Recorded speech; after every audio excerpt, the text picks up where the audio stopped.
بسم اللہ الرحمن الرحیم۔ السلام علیکم ورحمۃ اللہ وبرکاتہ۔ ناظرین کرام، حضرت مسیح موعود علیہ الصلوۃ والسلام کی کتب کے تعارف کے سلسلے کا دوسرا پروگرام آپ کی خدمت میں پیش ہے۔ خاکسار کے ساتھ جماعت کے معروف عالم مکرم و محترم مبشر احمد صاحب کالوں اور مکرم و محترم نصیر احمد صاحب انجم تشریف فرما ہیں۔ براہین احمدیہ کے سلسلے میں گفتگو ہماری جاری تھی۔ براہین احمدیہ وہ کتاب ہے کہ جو 4 حصوں میں شائع ہوئی۔ اس کا پہلا اور دوسرا حصہ 1880 میں شائع ہوا اور تیسرا حصہ 1882 میں، اور اس کتاب کا چوتھا حصہ 1884 میں شائع ہوا تھا۔ براہین احمدیہ میں کن کن اہم مضامین کا تذکرہ ہے، اس سلسلہ میں خاکسار محترم کالوں صاحب کی خدمت میں درخواست کرتا ہے کہ آپ اس کتاب کے اہم مضامین کے بارے میں کچھ فرمائیں۔ جی، براہین احمدیہ کے مضامین کا مرکزی نقطہ اس کتاب کے نام میں ہی پنہا ہے۔ اس کتاب کا نام ہے البراہین الاحمدیۃ اللہ حقیت کتاب اللہ القرآن والنبوۃ المحمدیہ، یعنی وہ دلائل جو خدا کی کتاب قرآن کریم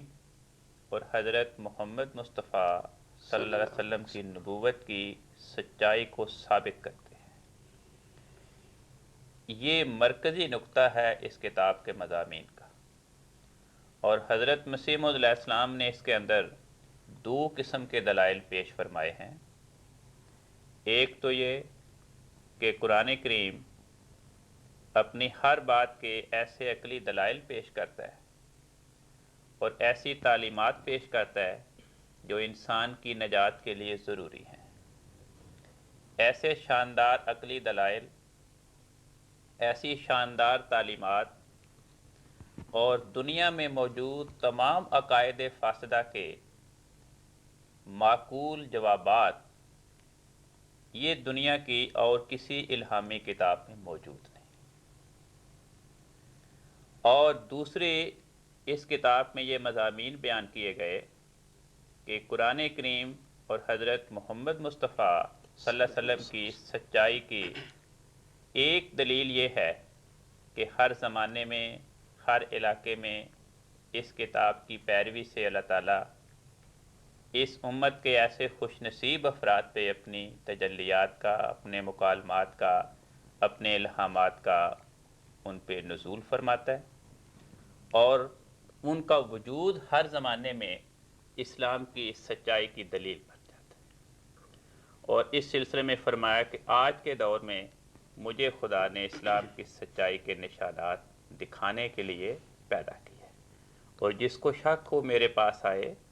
چند دن قیام کرے، میرے حالات کا مشاہدہ کرے، تو اسے یقیناً میرے ذریعے خدا تعالیٰ کی تائید اور نصرت کے نشانات نظر آئیں گے۔ اور ساتھ ہی فرمایا کہ یہ ایسی چیز ہے کہ یہ آج دنیا کے کسی بھی مذہب میں اسلام کے سوا موجود نہیں، نہ ان کے ہاں ایسی اعلیٰ درجہ کی تعلیمات ہیں اور نہ خدا کی طرف سے ظاہر ہونے والے زندہ اور تازہ معجزات ہیں۔ جب اسلام کے سوا اور کسی مذہب میں یہ پائے نہیں جاتے، صرف اسلام میں موجود ہیں، تو یہ کتاب تنہا دنیا کے تمام مذاہب کے مقابلہ کے لیے ایک زبردست ہتھیار کا کام دیتی ہے۔ اس سلسلہ میں دنیا میں پائے جانے والے مشہور مذاہب کا نام لے کر ان کے فاسد عقائد کا ازالہ کیا گیا، اور باقی مذاہب کا نام لیے بغیر ان کی غلطیوں کو واضح کیا گیا۔ خصوصاً دیکھیں اس زمانہ میں دہریت ہے، کمیونزم ہے، بہائیت ہے، بے شک ان کا نام نہیں لیا گیا، لیکن اگر اس کتاب کے دلائل کے ذریعے یہ ثابت ہو جائے کہ صرف اسلام کا درخت سدا بہار ہے، جس کی پیروی کرنے والا خدا کی محبت و پیار کے میٹھے پھل کھاتا ہے اور خدا کے مکالمات سے فیض یاب ہوتا ہے، اور کوئی وجود کسی بھی قوم کا رہنے والا، کسی بھی مذہب کی طرف منسوب ہونے والا خدا کی محبت کیسے پھال نہیں کھاتا، تو اسلام کی سچائی ان تمام مذاہب کے مقابل پر آفتاب نصف النہار کی طرح عیاں ہوتی ہے۔ تو یہ اس کتاب کا مرکزی مضمون ہے۔ شکریہ جی۔ نصیر صاحب، ابھی جیسا کہ کالم صاحب نے یہ ہمیں بتایا ہے کہ کتاب کا اہم مرکزی مضمون جو ہے وہ قرآن مجید کی سچائی اور آن حضرت صلی اللہ علیہ وسلم کی صداقت جو ہے وہ ہے، تو آپ ہمیں یہ بتائیں کہ قرآن مجید کی صداقت کے بارے میں جب ہم بات کرتے ہیں تو بعض دوسرے جو مذاہب ہیں جن کے پاس اپنی اپنی مذہبی الہامی کتابیں ہیں، بائبل ہے، ادھر وید ہے اور مختلف کتابیں ہیں، وہ یہ کہتے ہیں کہ قرآن مجید کی ضرورت ہی کیا تھی، پہلے کتابیں موجود ہیں، وہ رہنمائی انسان کی کرتی ہیں۔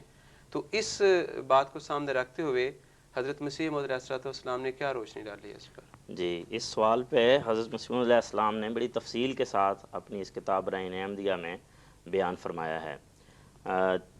پہلی بات حضور نے یہ بیان فرمائی ہے کہ دیکھیں، قرآن مجید کی ضرورت اس سے بھی ثابت ہے کہ پہلی جتنی کتابیں تھیں وہ ناقص تھیں، ان میں سے کسی نے اپنے کامل ہونے کا دعویٰ ہی نہیں کیا۔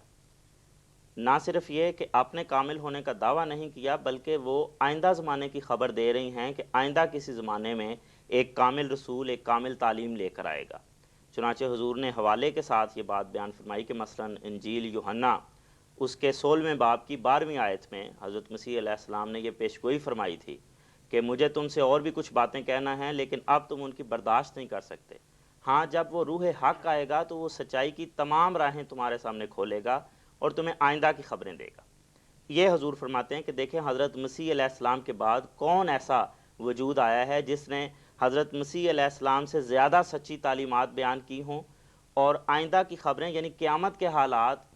انجیل سے زیادہ بیان کیے ہوں؟ تو یہ صرف حضرت اقدس محمد مصطفیٰ صلی اللہ علیہ وسلم ہیں۔ تو ایک تو یہ قرآن مجید کی ضرورت ہے کہ ایک ایسی اکمل تعلیم کی ضرورت تھی جو تمام شعبہ زندگی اور تمام زمانوں اور تمام طبقوں کے لیے رہنما ثابت ہو۔ پھر اسی طرح حضرت مسیح موعود علیہ السلام نے یہ بھی بیان فرمایا ہے کہ ایک ایسی کتاب کی ضرورت تھی جس میں الہیات کے تمام مسائل آ جائیں اور مخالفین کے تمام اعتراضات کے عقلی جواب دیے جائیں۔ باقی جب کتب کو دیکھتے ہیں تو ان میں سے کوئی بھی کتاب یہ کام کرتی نظر نہیں آتی کہ مثال کے طور پر اگر انجیل کو دیکھیں کہ اس میں برہمو سماج، آریہ سماج اور اسی طرح جو دوسرے مذاہب ہیں ان کے اعتراضات کے عقلی جوابات موجود نہیں ہیں، لیکن قرآن مجید میں یہ التزام ہے کہ کوئی مخالف کوئی ایسا اعتراض کرے اس کا جواب قرآن مجید سے خدا تعالیٰ کے فضل سے مل سکتا ہے۔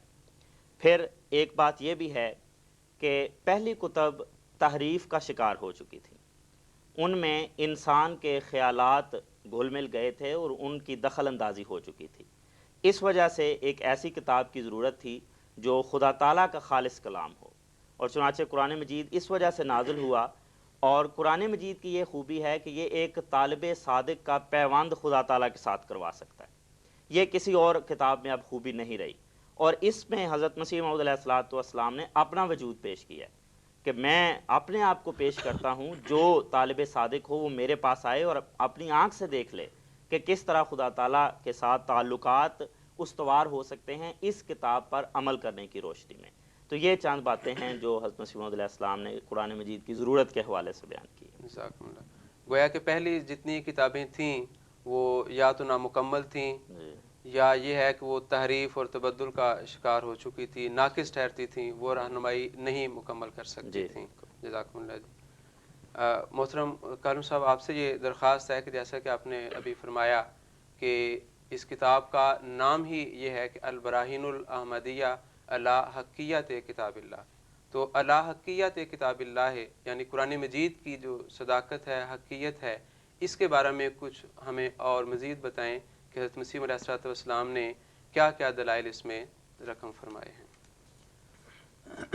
حضور نے اس کتاب میں ایک تو بڑی بنیادی دلیل یہ بیان فرمائی ہے کہ قرآن کریم کو حضرت محمد مصطفیٰ صلی اللہ علیہ وسلم نے دنیا کے سامنے پیش فرمایا اور یہ اعلان کیا کہ یہ کلام میرا نہیں، یہ خدا کا کلام ہے جو مجھ پہ اترا اور میں خدا کے پیغام رساں کی حیثیت میں خدا کا پیغام تمہیں سناتا ہوں۔ اچھا، عجیب بات یہ ہے کہ اس بات کو سمجھنے کے لیے کہ یہ دعویٰ برحق ہے، قرآن کریم کے اندر جو دلیل پائی گئی جسے حضرت مسیح موعود علیہ السلام نے اس کتاب میں نمایاں کر کے پیش کیا، وہ یہ ہے کہ ایک ان پڑھ انسان جس نے کسی استاد کی شاگردی نہیں کی، کسی مدرسے میں کسی کالج میں وہ داخل نہیں ہوا، کسی فلسفی کی اس نے صحبت اختیار نہیں کی، وہ ایک کلام کو پیش کرتا ہے، اس میں انسان کی نجات کے سلسلے میں، دینی امور کے بارے میں کوئی ایک بھی خوبی اور حکمت کی بات ایسی نہیں جو اس کتاب میں موجود نہ ہو۔ اور دنیا کے جتنے بھی فاسد عقائد اور نظریات پائے جاتے ہیں، ایک بھی فاسد عقیدہ ایسا نہیں جس کی مدلل طور پہ عقلی دلائل کے ساتھ تردید کا ذخیرہ اس کتاب میں موجود نہ ہو۔ اب ایک ان پڑھ آدمی وہ ایسی باتیں بیان کرے جو دنیا کے تمام مذاہب میں متفرق طور پہ موجود ہوں، تو عقل کہتی ہے کہ ایک انسان دنیا کے تمام مذاہب کی کتابوں میں سے معقول ترین باتیں، ان سے بڑھ کر ان کا ذخیرہ، ان پہ مزید اضافہ وہ سوائے خدا کی تائید و نصرت کے پیش نہیں کر سکتا۔ تو یہ چیز اس بات کی بنیادی دلیل بن جاتی ہے کہ یہ کلام واقعی خدا کا کلام۔ دوسری بات یہ کہ جب قرآن کریم کو خدا کے کلام کی حیثیت میں پیش کیا گیا تو اہل عرب جو اپنی طاقت کے اعتبار سے، اپنے وسائل کی فراوانی کے لحاظ سے، اپنی شدت تعصب کے لحاظ سے، ان کے اندر ایک طوفان کھڑا ہو گیا اس مخالفت کا کہ ہم نے اس کتاب کو اور اس مذہب کو دنیا سے نیست و نابود کر دینا۔ انہوں نے ایڑی چوٹی کا زور لگایا، اور قرآن کریم کی ماننے والوں کو اس وقت کیفیت یہ تھی کہ روزانہ صبح سے شام تک ماریں کھاتے تھے۔ چند قلیل افراد تھے۔ اس زمانے میں قرآن کریم یہ کہہ رہا ہے کہ دیکھو، بے شک میرے ماننے والے اتنے کمزور ہیں کہ روزانہ ان کی پٹائی ہوتی ہے، ستائے جاتے ہیں، گھروں سے بے گھر کیے جاتے ہیں، انہیں زخمی کیا جاتا ہے، قتل کیا جاتا ہے، لیکن میں تمہیں بتاتا ہوں کہ یہ خدا کا کلام دنیا پہ غالب آئے گا، اس کے ماننے والے غالب آئیں گے، یہ ترقی کرے گا، اور قرآن کریم کے تمام مخالفین جو اس پیغام کو ملیا میٹ کرنے کے لیے اپنے تمام وسائل کو استعمال کر رہے ہیں، وہ ناکام ہوں گے، نیست و نابود ہوں۔ یہ بات ایسی تھی کہ جس ماحول میں کہی گئی، اس بات کو سننے والے تمام منکرین وہ ہنسی کرتے تھے، وہ ایک دیوانے کی بڑھ قرار دیتے تھے، لیکن ہوا وہی جو قرآن کریم نے پیش کیا تھا۔ تو ایسے مخالف حالات میں یہ بات بتانی، اپنی ترقی کی خبر دینی، اپنے مخالفین کی ہلاکت اور ناکامی کا پیغام دینا، اور اس کا پورا ہو جانا، یہ قرآن کریم کی سچائی کی دلیل بن گئی۔ اور تیسری بات جس پہ اس کتاب میں حضور نے زور دیا ہے قرآن کریم کی سچائی ثابت کرنے کے لیے، وہ یہ ہے، حضور فرماتے ہیں کہ قرآن کریم غیب کی خبروں سے بھرا پڑا ہے۔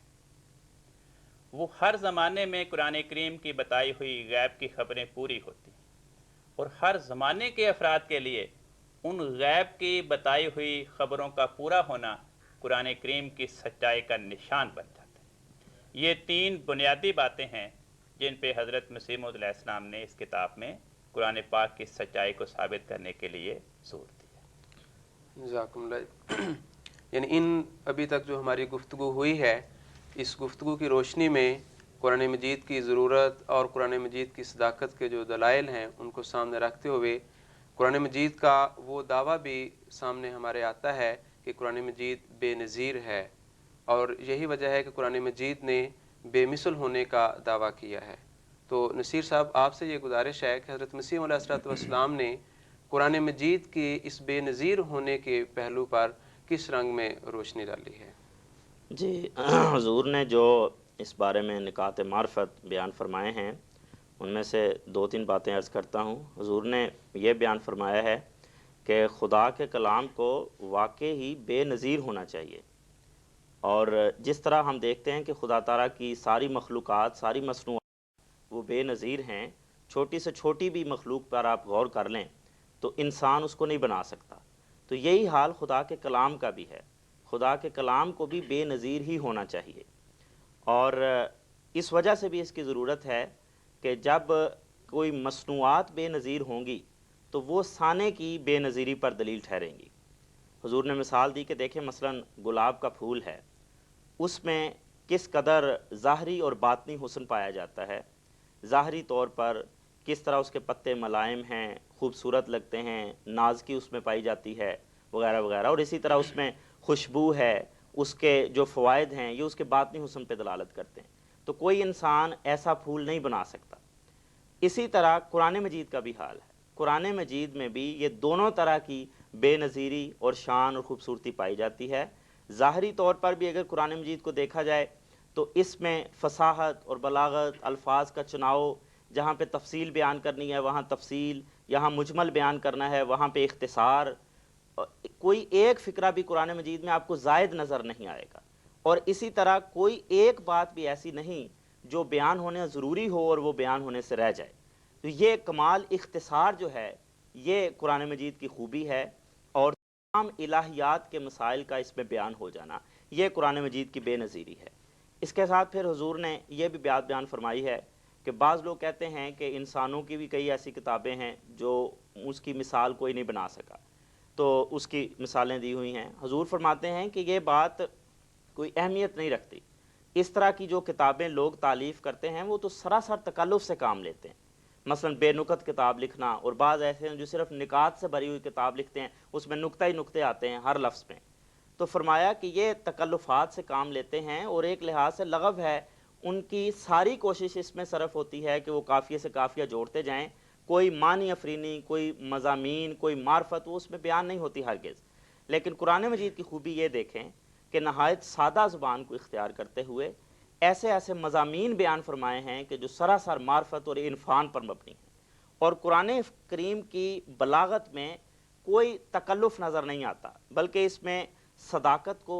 حکمت کو، ضرورت حقہ کو مد نظر رکھا گیا ہے۔ تو یہ قرآن مجید کی بلاغت میں اور دوسرے جو کتب ہیں ان کی بلاغت میں اگر ان کو کہا جائے تو واضح فرق ہے کہ ان میں سراسر تکلف نظر آتا ہے، لیکن قرآن مجید کو بغیر تکلف کے ایسے اعلیٰ مضامین بیان کرتا ہے کہ ظاہری حسن بھی ان کا قائم ہے اور باطنی بھی ان میں بے شمار مضامین ہیں جن سے وہ دوسری کتب بالکل خالی ہیں۔ تو اس لیے ان کو قرآن مجید کے موازنہ کرنے کے لیے یا قرآن مجید کے مقابل پیش کرنے کے لیے کسی کو کوئی اجازت نہیں دے سکتی، عقل اجازت نہیں دیتی اس کو۔ تو یہ قرآن مجید کا حسن ہے، اسی وجہ سے قرآن مجید نے القرآن الحکیم کہا ہے،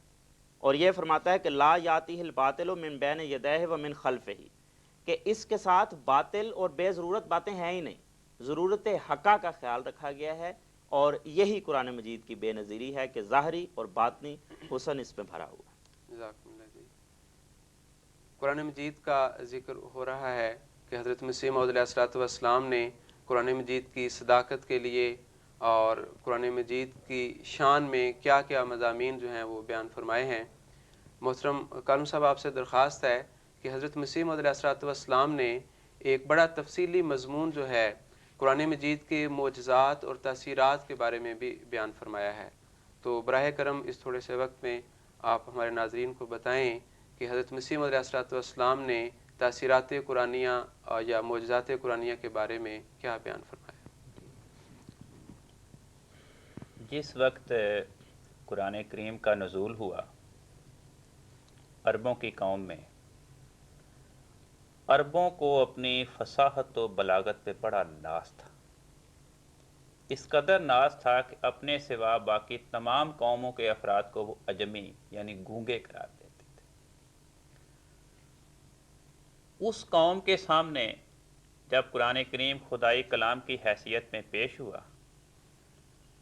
تو اس کلام میں ایک ایسی تاثیر تھی، اس کے الفاظ کی بناوٹ، فقرات کی ترتیب، مضامین کا حسن،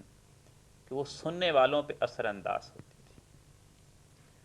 اور بالخصوص اس حالت میں کہ جب وہ خود ایک ایک فرد ان میں سے فصیح و بلیغ اور قادر الکلام ہونے کا مدعی ہو۔ ان کو قرآن کریم نے مخاطب کیا کہ دیکھو، اگر تم قرآن کو خدا کا کلام نہیں سمجھتے تو ٹھیک ہے، اگر یہ انسانی کلام ہے تو انسان کی بنی ہوئی چیز جیسی چیز دوسرے انسان بھی بنا لیتے ہیں۔ تم اکیلے اکیلے یا سارے مل کر قرآن کریم جیسی کوئی ایک صورت ہی بنا کر لے آؤ جس میں یہ ساری خوبیاں موجود ہوں، لیکن اس مقابلے کا بار بار غیرت مندانہ الفاظ میں ان کو للکارنے کا بھی نتیجہ یہ تھا کہ اپنی تمام تر قابلیتوں اور کاوشوں کے باوجود وہ اس حقیقت کو تسلیم کرتے تھے کہ یہ کلام انسانی کلام نہیں، انسانی استعداد سے بڑھ کر ہے۔ وہ اپنے بغض یا تعصب کی بنا پہ سے خدائی کلام تو نہیں کہتے تھے، لیکن یہ کہہ دیتے تھے کہ یہ جادو بری ہے، یہ جادو پہ مشتمل ہے، ہم جادو کا مقابلہ نہیں کر سکتے۔ پھر قرآن کریم نے ہر زمانے کے انسانوں کو مخاطب کر کے فرمایا کہ دیکھو تم اس کلام کی مثل لے آؤ، لیکن 14 صدیاں گزر گئیں، دنیا کے تمام مذاہب، تمام اقوام کے افراد قرآن کریم کی بھرپور مخالفت کے باوجود قرآن کریم کی یہ دعوت کہ اگر تمہیں اس کے کلام خدا ہونے کے بارے میں شک ہے، ٹھیک ہے، میدان کھلا ہے، تم اس کی مثل بنا لو، لیکن ہر قسم کی مخالفت اور بغض و تعصب کے باوجود آج تک نہ کوئی فرد اور نہ کوئی قوم، نہ انفرادی حیثیت میں نہ اجتماعی شکل میں قرآن کریم کی مثل تیار نہیں کر سکی۔ اور پھر جیسا کہ میں نے پہلے بھی عرض کیا کہ جس وقت قرآن کریم آیا اس کے مخالفین کس قدر طاقت میں تھے، ان کو خدا کی اس کتاب نے للکارا کہ دیکھو یہ کلام خدا کا ہے اور خدا نے یہ فرمایا کہ تم سارے ناکام و نامراد ہو گئے اور قرآن اور اس کے ماننے والے کامیاب ہوں گے، اور یہ بات پوری ہوئی۔ پھر قرآن کریم جس زمانے میں آیا، جس قوم میں آیا، وہ قوم اپنے اخلاق کے لحاظ سے، اپنی عادات کے لحاظ سے دنیا کی ذلیل ترین قوم سمجھی جاتی تھی۔ اس قدر بت پرستی ان کی گھٹی میں پڑی تھی کہ ہر چیز کے لیے جدا جدا بت تھے، سفر کے بت اور تھے، حضر کے بت اور تھے۔ اس بت پرستی کی دلدل میں ڈوبی ہوئی قوم کو اس قرآن کریم کی تاثیر نے ایسا ان کے اندر اثر پیدا کیا کہ آج تک 14 صدیاں گزر گئیں، اس زمانے میں بھی وہ قوم خدا کی توحید پہ قائم ہوئی، اور 14 صدیاں گزرنے کے باوجود اس قوم میں دوبارہ بت پرستی نے جنم نہیں لیا۔ وہ قوم جو گوبر کی مانند تھی، ہر اعتبار سے وہ قرآن کریم کی تاثیر اور اس کی پیروی کے نتیجے میں آسمان روحانی کے ستارے بن کر جائیں گے۔ اور ایک ابدی تاثیر قرآن کریم کی جو ہر زمانے کے لوگ مشاہدہ کرتے ہیں وہ یہ ہے کہ جو لوگ بھی ہر زمانے میں محبت و پیار کے ساتھ، خلوص نیت کے ساتھ قرآن کریم کی پیروی کرتے رہے، ان کے ساتھ خدا کا سلوک بالکل نرالا ہوتا تھا۔ ان پہ علوم و معارف کے دروازے کھولے جاتے تھے، ان کے کردار میں ایک نورانیت، صفائی اور پاکیزگی پیدا ہوتی تھی، ان کے وجود میں خدا تعالیٰ برکات ودیت کرتا تھا، ان کے لعاب میں برکت رکھی جاتی تھی، جو چیز ان کے وجود سے مس ہو جاتی وہ چیز بابرکت ہو جاتی تھی، ان کی دعائیں خدا تعالیٰ کثرت کے ساتھ قبول کرتا تھا، اور اس قبولیت دعا کی انہیں اطلاع دیتا تھا، مستقبل میں ہونے والے ان کی ذات کے بارے میں، ان کے خاندان کے بارے میں، بین الاقوامی حالات کے بارے میں انہیں خبر دیتا تھا، وہ بشارات اپنے وقت پہ پوری ہوتی تھی۔ یہ قرآن کریم کی ایسی تاثیر جو آج قرآن پاک کے سوا اور کسی الہامی کتاب میں پائی نہیں جاتی۔ نہ کسی الہامی کتاب کو ماننے والے اس بات کا دعویٰ کرتے ہیں کہ یہ تاثیر ہم میں موجود ہے۔ اس کتاب میں حضرت مسیح موعود علیہ السلام نے اس بات کو بیان فرمایا کہ اگر اس کتاب کے قارئین کو شک ہو کہ ہمیں کیسے پتہ چلے کہ قرآن کریم میں واقعی یہ تاثیرات ہیں، اور پہلے زمانوں میں قرآن کریم کے سچے متبعین میں ان تاثیرات کو ظہور ہوتا رہا، تو فرمایا میں اپنے وجود کو تمام سید الفطرت اور حق کے متلاشی انسانوں کے سامنے تجربہ کے لیے پیش کرتا ہوں۔ میرے پاس آئیں، چند دن میرے پاس قیام کریں، اور پھر اپنی آنکھوں سے قرآن کریم کی ان برکات کو میرے وجود کے ذریعے مشاہدہ کریں۔ یہ ایسی بنیادی چیز ہے، فرمایا میں اس بات کی ضمانت دیتا ہوں، اس بات کی میں ذمہ داری قبول کرتا ہوں کہ جو بھی قرآن کریم نے برکات بیان فرمائی ہیں وہ میرے وجود میں دنیا دیکھ لے۔ تو یہ نمایاں تاثیرات تھیں جو اس کتاب میں حضور نے بیان فرمائی۔ جزاکم اللہ جی، شکریہ آپ دونوں بزرگوں کا کہ آپ یہاں تشریف لائے اور اس گفتگو میں حصہ لیا۔ تو ناظرین کرام، براہین احمدیہ کے مضامین اور اس کتاب کے بارے میں یہ گفتگو انشاءاللہ تعالی جاری رہے گی۔ انشاءاللہ تعالی اگلے پروگرام میں مزید گفتگو لے کر ہم پھر حاضر ہوں گے۔ تب تک کے لیے ہمیں اجازت، اللہ حافظ۔